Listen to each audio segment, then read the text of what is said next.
Now we get to explore some of the drawbacks of the digital asset of cryptocurrency.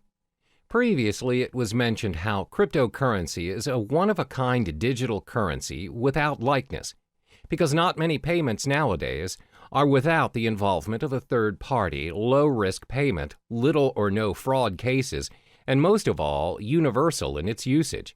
However, considering the online nature of cryptocurrency, there are many appalling flaws that come with it. There are four major setbacks concerning cryptocurrency. The first one is the lack of understanding over cryptocurrency. In most cases, people are still unaware of the digital currency world and the potential it holds. This is very similar to when the usage of credit cards first became available, and the reception towards them was fairly similar to that of cryptocurrency. Back then, people wouldn't even think that paying things using a mere card is possible. What's more, using a whole new digital currency. Because it is different and it doesn't involve cash directly, people shy away from it and constantly doubt its effectiveness. Additionally, it involves online access to make it work. The idea of paying for things or transferring money online is convenient to some, but most are still skeptical about it. In order to make cryptocurrency acceptable around us, the people need to be educated about it to be able to include it in their daily lives. One way to do this is through networking, but the fact is there are not many places online where people can learn about it. The effort to learn a whole new world of currency requires a lot of time and energy. Most would think it's not worth their time because it's not commonly known anyway. Even though some businesses are accepting bitcoins, the list is significantly small compared to traditional currencies. This is probably due to the lack of knowledgeable staff that understands the ways of digital currencies. Plus, they need to help educate their customers about it and how to use it for a smooth transaction. This again will take a longer time and effort to teach others. Another drawback of cryptocurrency would be its lack of protection and guarantee. In the case of traditional currency, there's a central bank that governs the authority on every nation's money. No higher authority can suddenly decide that they no longer want to use their country's currency to trade without protest and rejection.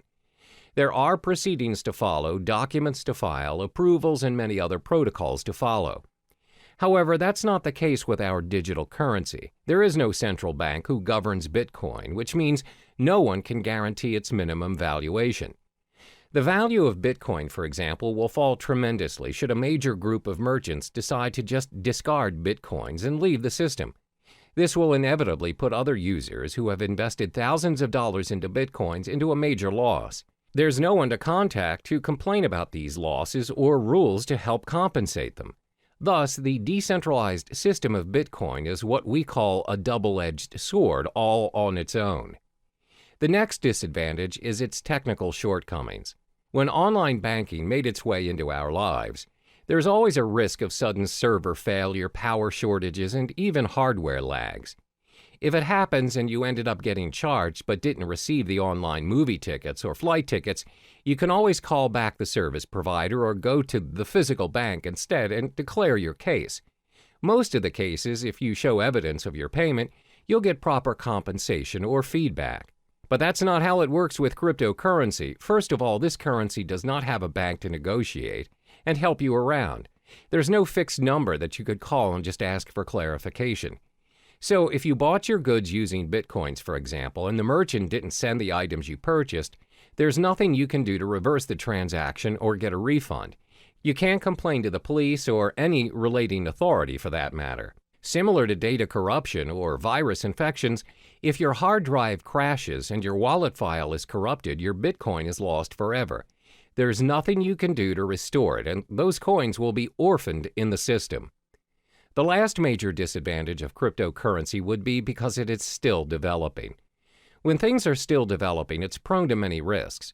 There are so many incomplete features that can be improved, but it takes longer time to finalize, especially if it has no physical form.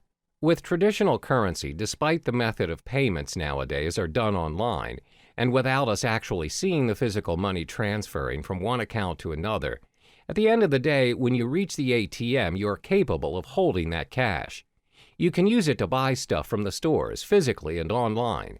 That shows how developed our traditional currency is. Since cryptocurrency doesn't have any physical form, its usage is obviously restricted. It must always be converted to traditional currency to enjoy its worth. According to studies, there was a time when there was a proposition to store Bitcoin wallet information on cards. However, there is no consensus nor continuation of the proposal. Most probable reason would be because merchants find it unfeasible to support all the cryptocurrency cards. There's no system for an immediate payment using the cards. Thus, users are forced to convert it into real money anyway. As you can see, there are 4 disadvantages of cryptocurrency. There is a lack of understanding towards this digital currency, plus there's a minimum protection and guarantee when using it. Because it's mostly operating online, it's bound to experience all kinds of technical flaws, and it's still developing. The world of cryptocurrency is relatively new to some people, and it can be difficult to understand, because nobody really knows what currencies will or can be adopted and at what scale. So in the next chapter, we'll talk about what the future holds for cryptocurrency.